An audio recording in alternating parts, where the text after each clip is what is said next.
Hello guys, तो चलिए आज हम पढ़ने वाले हैं वर्ब्स। ठीक है, वर्ब्स नहीं होता है क्रियाएं। क्रियाएं क्या होती हैं?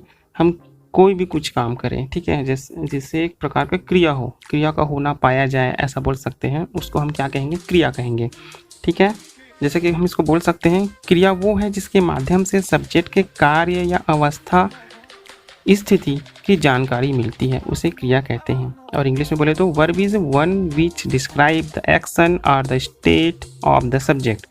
ठीक है, आइए इसको अच्छे से और समझते हैं। जैसे कि मैं बोलूँ, मान लो कि रामू सो रहा है। ठीक है, इस वाक्य में सब्जेक्ट है रामू और वर्ब है सोना। ठीक है, तो इस वाक्य में सब्जेक्ट के कार्य की जानकारी मिलती है। मतलब सब्जेक्ट कौन है? रामू है, और वर्ब क्या है? सोना। तो रामू क्या कर रहा है? सो रहा है। ठीक है, यहाँ पर सब्जेक्ट सोने का कार्य कर रहा है। इसी तरह कह लीजिए, मान लो मैं कहता हूँ कि रामू 10 महीने का है। ठीक है, रामू 10 महीने का है, तो यहाँ पर सब्जेक्ट हो जाएगा रामू, और यहाँ पर जो रामू जो है कोई कार्य नहीं कर रहा है, बल्कि उसके बारे में सिर्फ बताया जा रहा है कि वह कितने महीने का है? 10 महीने का है।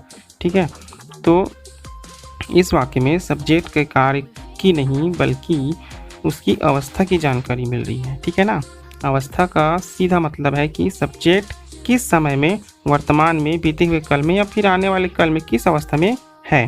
ठीक है, चलिए कुछ एग्जाम्पल देखते हैं, उसमें आप लोग अच्छे से गौर कीजिएगा और समझिएगा। ठीक है, जैसे रामू इज स्लीपिंग, रामू सो रहा है, तो यहाँ पर रामू जो है सोने का कार्य कर रहा है। तो इस वाक्य में सब्जेक्ट के कार्य की जानकारी मिल रही है। आ रही बात समझ में? उसके बाद रामू इज 10 months ओल्ड। ठीक है, मतलब रामू 10 महीने का है।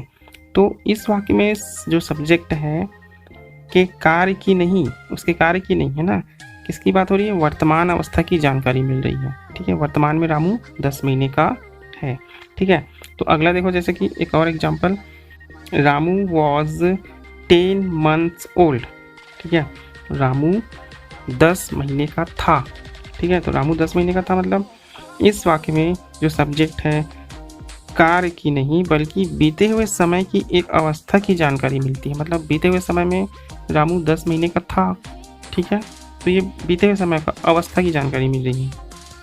सबसे महत्वपूर्ण चीज़ ये है, देखो इसमें जिस वाक्य में सब्जेक्ट किसी कार्य को कर रहा हो, ठीक है, ऐसा कोई वाक्य मिला जिसमें सब्जेक्ट कुछ काम कर रहा हो, ठीक है, वो सभी जो है टेंस या काल में आते हैं। ठीक है, लेकिन जिन वाक्यों में सब्जेक्ट कोई कार्य नहीं कर रहा हो, केवल उसकी अवस्था या स्थिति के बारे में बता रहा हो या पता चल रहा हो, ऐसे वाक्य को हम सिंपल सेंटेंस कहते हैं या सरल वाक्य में लाते हैं। ठीक है,